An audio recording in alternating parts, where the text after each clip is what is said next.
82 people are dead tonight across more than a dozen states. Over $115 billion in damage. Hundreds of thousands of Americans still sitting in the dark without heat. More than a week after Winter Storm Fern carved a path of destruction across 2,300 miles of the country. And right now, 2 new snowstorms are lining up to hit the United States this week. One diving through the Ohio Valley by Tuesday, the second barreling out of Canada by Friday, with Arctic air cold enough to push wind chills to 40 and 50 degrees below zero across the Northeast by Saturday morning. By the end of this report, you will know exactly where these storms will hit, how much snow to expect, which regions face the most dangerous wind chills, and what the long-range pattern through the rest of February and into March means for cold and snow across the country. But the forecast developing for the Northeast this weekend has meteorologists watching very closely. Before we get into all of that, drop a comment right now with where you are watching from. Tell us what the weather looks like outside your window today. We read every single comment, and it helps everyone in this community stay connected and know what is happening across the country. Now, here is the important part. The Northern Plains and Upper Midwest are first in line. As of this Monday, February 2nd, snow is already flying across North Dakota, portions of the Upper Great Lakes, and into Ontario, Canada. According to forecast models, those snowflakes will push southeast through the afternoon, delivering light but noticeable accumulation across South Dakota and Minnesota. Lake-effect snow bands will continue firing off the Great Lakes into Tuesday morning. Wind chills across this region are brutal right now. This afternoon, single digits below zero are holding on across northern North Dakota and northern Minnesota. By Tuesday morning, wind chills will drop to 10 below zero in spots, with 20 below possible across northern Minnesota and Wisconsin. By Wednesday morning, the core of the cold shifts into Canada, but Wisconsin could still be sitting at 5 to 10 below. Here is the important part. This cold air is not leaving. It is modifying slightly through midweek, and areas in the Midwest could see a brief thaw by Thursday or Friday as a ridge out west sends milder Pacific air eastward. That may be just enough to melt some of the salt crust off your vehicles for once. But do not be fooled by a couple of warmer days. Another Arctic front is already loaded and ready to fire by the weekend. What is developing across the Ohio Valley next could bring the first accumulating snow of the week. By Tuesday, a snow system is setting up right along the Ohio River. From Evansville to Louisville, Cincinnati, Columbus, and potentially over into the Parkersburg area and northern portions of West Virginia, accumulating snow is on the table. Further south, rainfall is expected across Tennessee and the Deep South, with areas along the Gulf Coast seeing rain activity by Tuesday evening and into Tuesday night. This same region is still reeling from Winter Storm Fern. In Tennessee, more than 230,000 customers in the Nashville area alone lost power, not because there was not enough electricity to go around, but because ice snapped power lines, cracked poles, and brought trees crashing down across roadways. Days turned into more than a week without restoration for thousands of families sitting in freezing temperatures. Mississippi faced similar devastation. The federal government approved $3.75 million in emergency reimbursement, and more than $11 million has been allocated across Mississippi, Tennessee, and Louisiana combined. FEMA delivered 49 trailer loads of supplies, including 30 loads of water and 500 oxygen canisters. Here is the important part. Some of that snow from Tuesday could push through Maryland, into the D.C. area, and across into New Jersey by overnight Tuesday into Wednesday morning.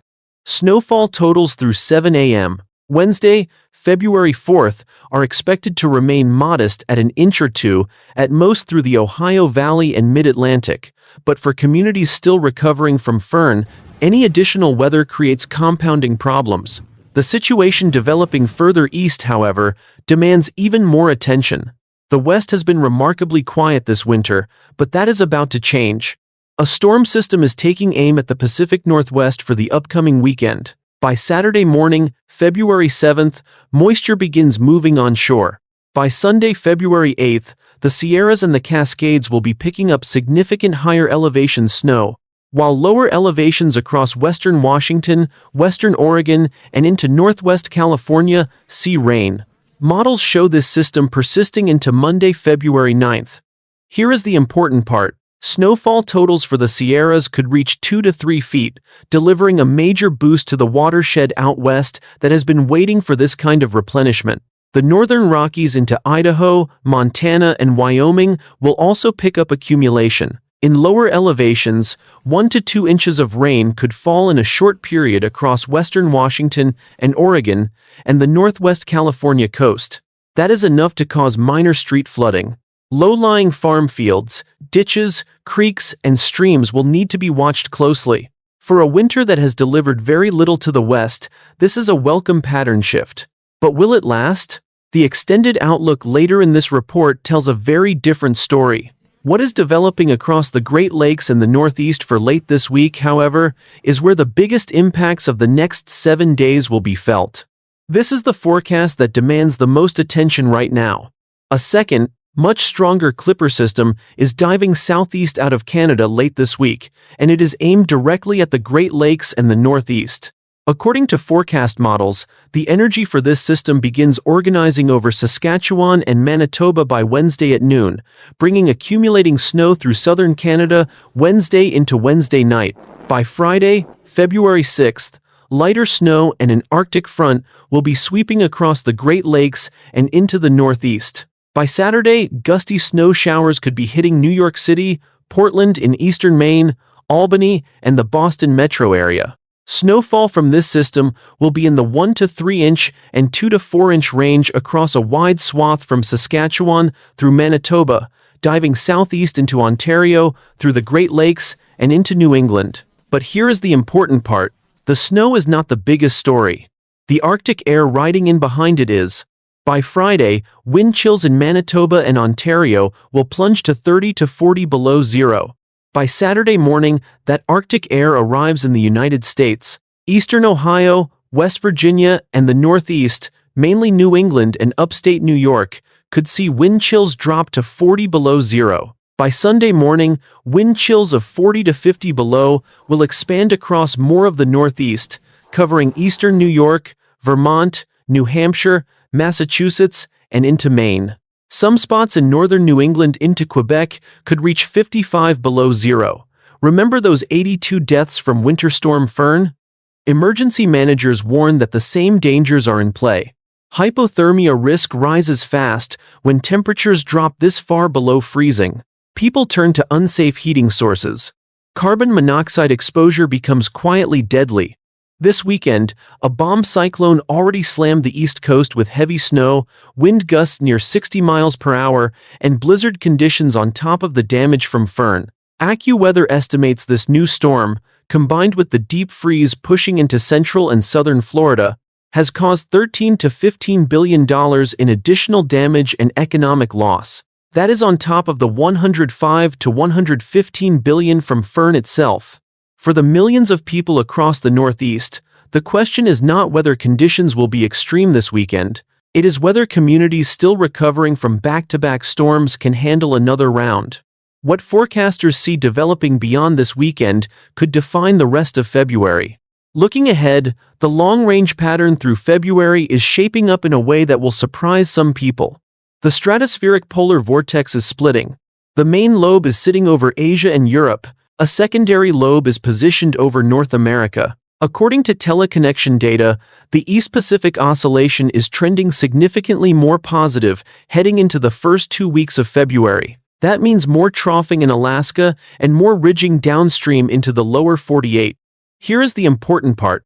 The first 2 weeks of February are looking increasingly likely to bring a warming trend across much of the central and eastern United States. From February 8th through the 15th, a strong ridge of high pressure is expected to dominate the pattern. After 7 to 10 days of deep Arctic air, temperatures typically spike rapidly as Pacific air pushes in. Pacific air is mild air. But winter is not over, not even close.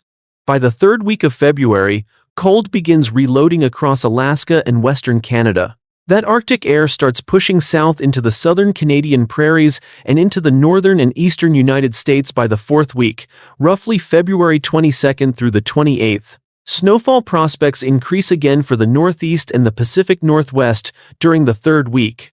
A Midwest and Ohio Valley snow system is worth watching around mid-February. And by the last week of February, early season severe weather setups could develop across the southern United States. Here is the signal that matters most. The mid-February pattern still shows a signal for a significant storm somewhere across the Midwest, the Ohio Valley, and the Northeast. And by early March, a cross-polar flow pattern could push even further south, depending on teleconnection trends. The cold and the snow are not done. With 2 snowstorms tracking across the country this week and wind chills plunging to 40 and 50 below zero by the weekend, here is what you need to know. Road conditions across the Ohio Valley will deteriorate Tuesday into Wednesday. Snow and ice will make travel hazardous from Evansville through Louisville, Cincinnati, Columbus, and into the mid-Atlantic. By late week, gusty snow showers and rapidly falling temperatures across the Great Lakes and Northeast will create dangerous driving conditions through the weekend. Here is the important part. At wind chills of 40 to 50 below zero, frostbite can develop on exposed skin in as little as 5 to 10 minutes. Officials are urging residents across the Northeast and New England to limit time outdoors this weekend. Check on elderly neighbors and those with chronic health conditions. They are the most vulnerable.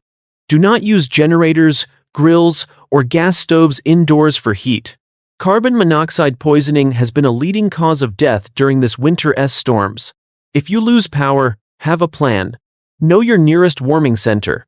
Keep your phone charged. Have blankets, water, and non-perishable food within reach. The preparation window is now through Thursday. After that, conditions will deteriorate quickly. Beyond the immediate forecasts, the strain on the nation's energy grid remains a critical concern. During Winter Storm Fern, demand for power surged so high that Energy Secretary Chris Wright granted federal permission for grid operators, including PJM, ERCOT, and Duke Energy, to take extraordinary steps to keep the lights on, including authorizing data centers to run their backup diesel generators to take burden off the grid. Those generators alone could produce 35 gigawatts of power, enough electricity to supply millions of homes. Heating bills have already spiked for millions of American households, and elevated energy costs are expected to persist through mid-February. Tonight, several 100,000 customers remain without electricity and heat more than a week after the initial ice storm. Crews are working around the clock, but the upcoming Arctic blast this weekend threatens to set recovery efforts back further. Here is the important part. For communities from New Mexico to Maine, total combined damage and economic loss from this winter's storms now exceeds $120 billion. Schools have been closed for days. Supply chains have been disrupted. Families are huddled in shelters or in homes without heat. The long-term recovery will take months. Here is what you need to remember from this report. The Northern Plains and Upper Midwest face continued below zero wind chills through midweek. The Ohio Valley picks up light snow Tuesday into Wednesday with an inch or two possible. The Pacific Northwest finally gets a significant storm this weekend, with 2 to 3 feet of snow for the Sierras. And the Northeast faces the most dangerous conditions of the week, with gusty snow showers Friday into Saturday, followed by wind chills plunging to 40 and 50 below zero by Sunday morning. Beyond this week, a brief warming trend is expected through mid-February before cold reloads for late February. A significant storm signal remains in the pattern for the Midwest and Northeast around the middle of the month, and early March could bring another round of Arctic air south. Here is the important part. This winter has already taken 82 lives and caused over $120 billion in damage. The forecasts ahead are not to be taken lightly. Stay informed, stay prepared, and take action before conditions arrive, not after. If this forecast helped you understand what is coming, subscribe and turn on notifications so you do not miss the next update. Share this with someone who needs to see it. And tell us in the comments, what has this winter been like where you live? And how are you preparing for what is still ahead?